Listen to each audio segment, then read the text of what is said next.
అనుదిన నిత్య జీవపు మాటలు. దేవునామానికి మహిమ కలుగునుగాక. దేవుని వాక్యాన్ని చదువుకుందాము. అప్పుడైనా మీరెందుకు భయపడుచున్నారు? మీరింకనూ నమ్మిక లేక ఉన్నారా అని వారితో చెప్పాను. మార్కు సువార్త 4వ అధ్యాయము 40వ వచనం. భయము మనుషులకు నెమ్మది లేకుండా చేస్తుంది.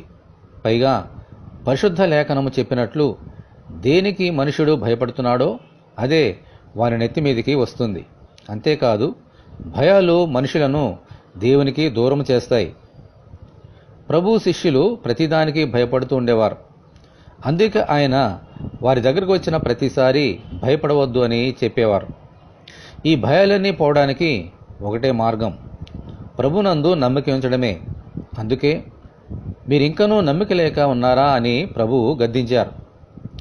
గడాంధకారములో నివసించినను ఏ అపాయమునకు భయపడునని భక్తుడు చెప్పినట్లు ప్రతి విషయంలోనూ ప్రభునందు నమ్మిక ఉంచి ఈ భయాలన్నిటినీ పోగొట్టుకుందాము.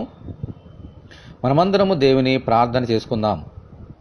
ప్రభువా, మీకు వందనాలు.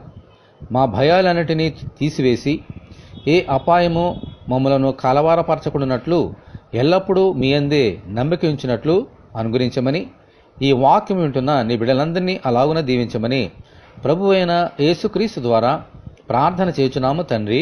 ఆమేన్. ప్రభువైన యేసుక్రీస్తు కృప మనకందరికీ తోడే ఉండి నడిపించునుగాక. ఆమేన్. పరిశుద్ధ దేవుని మందిరం.